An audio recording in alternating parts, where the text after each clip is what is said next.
Sabi niya, pagpasok, kaliwa. Ayun, mga jasmine daw. Ha? Ganda, ganda ng mga jasmine. Ganda talaga. Ano, Ano ba din? andun din na may tangki ba? Marami. Ganda niya lago. Tingnan natin dito. Diyan.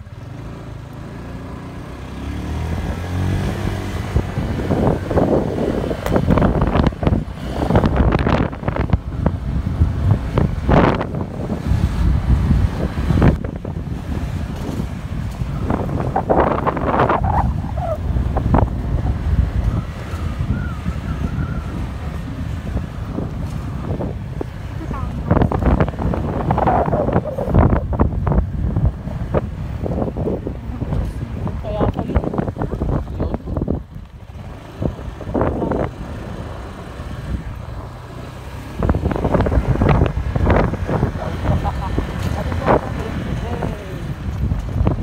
Ikot-ikot lang. Sabihin ko, dito. Sabi niyo, pagpasok, kaliwa eh. Ito lang. Siyempre marami.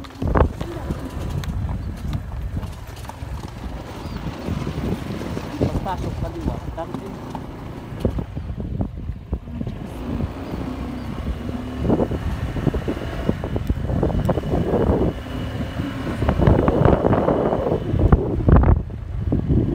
Yun ba yun?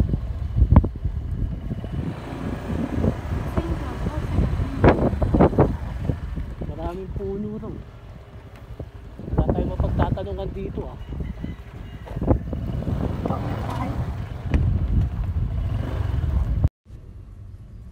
Ayan, kasama na namin sila engineer.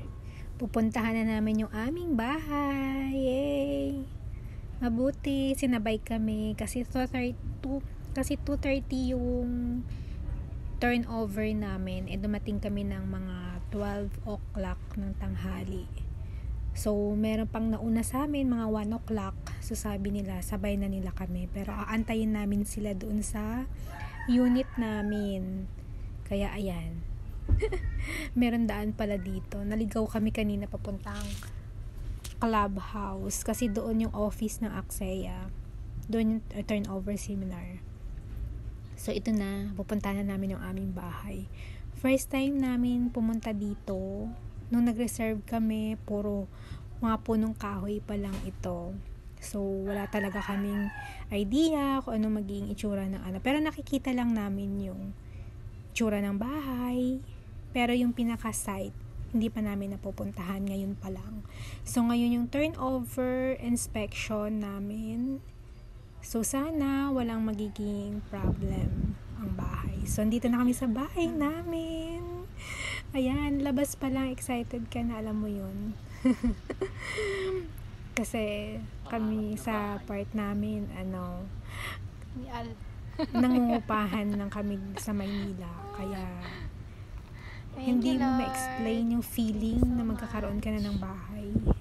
Sa bagong blessings ang Iba bahay. yung may sarili kang bahay. Medyo mawawala po. So, ayan, aantayin lang namin sila engineer kasi nasa kanila pa yung susi ng bahay. So, ayan, house tour muna tayo. Ay, outside tour muna tayo. Mukhang okay naman yung bahay. Okay naman yung gawa. Kaya, ayan yung back sa namin sa likod. Ayan. So, marami pang ipapaayos. Unti-unti lang. Papaaral muna tayo. Meron kami magka-college na. Kaya, unti-unti lang muna. Hinay-hinay lang. Ang importante, meron ka ng bahay. Magkakaroon ka na ng sariling bahay. Yay! Maganda itong nakuha naming lot. When? Malapit lang doon sa pinaka main na kalsada. Ganda. Ganda ng bahay. Worth it ang pag-aantay. Worth it. Ang kasi namin dito, pangalawang nakuhang bahay na namin ito. Yung unang bahay na nakuha namin. Ako. Basta. Ito, pangalawa na, kaya mapapatanong ka talaga, ito na ba talaga, Lord? Is it real? Totoo na ba ito? Diba? Kasi, parang pag may experience ka namang hindi maganda, parang pa rin, bumabalik at bumabalik sa'yo. Parang gano'n. So, ayan, natutuwa naman yung asawa ko. Kawai. Ayan. Kasi nung una naming nakita tong unit na to, sa ibang ibang site naman nila sa Dasmariñas. Nung nakita namin siya, yung talagang na siya, bahay na talaga siya. Nung pinuntahan namin sa pinaka-location nila dun sa Dasmariñas. Kasi kami ng susi, Na-miss kami. Kaya, nung time na yun kasi, meron kasi townhouse, saka Jasmine single attached yung itong unit namin. Ang konti lang naman yung difference ng price. So, nag-go kami dito sa single attached. So, habang nagbabayad kami, excited na kami kasi alam namin maganda yung bahay. Maliit lang.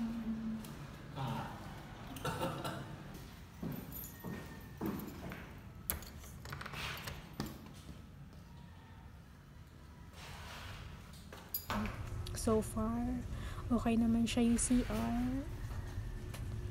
Okay.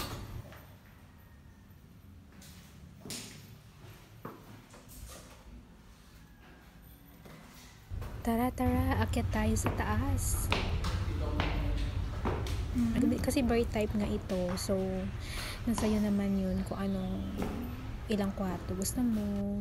Pero, nasa'yo naman yung kung gawin mong 3 bedrooms, pwede naman. Yan. Inaano ng asawa ko ng paa niya. Tinitingnan niya kung okay daw ba yung buhok. Okay daw ba yung sahig. Okay naman daw. Kaya ayan. Check tayo kung okay ba. Wala bang magiging problema. So far, okay naman yung sliding window. Meron naman siyang 1-year warranty daw after ma-turn over. Kasi wala pa akong Kasi yung lock dito permanent unang lock. water and electricity. Meron dito sa meter, saka supply ng tubig. So, after 1 year pa, so pwede pa yun. Pero this quarter daw, magkakaroon na ng permanent water and electricity. So, ayan. Check.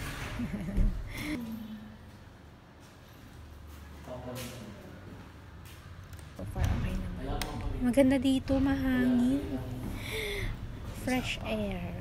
Pero nung tinaturn over kasi yung na tong bahay namin, siya, maano yung panahon, alam mo yung parang makulimlim na nakakasilaw yung araw na hindi mo maintindihan yung panahon. Pero maramdaman mo yung pasok ng hangin. Sarap. Ayan na yung asawa ko, paplan na siya. Kailangan magiging kwarto daw ba? So plan namin yung kwarto, maglagay kami ng kwarto dun sa baba. Dun sa parking area. May isang kwarto sana. So ayan. Inspection day, turnover day. So pag walang magiging problem, tatanggapin na namin.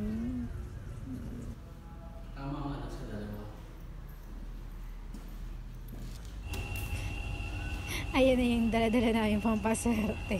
Upon inspection, okay naman ang unit namin. Okay naman? So, tinanggap na namin. So, ito na.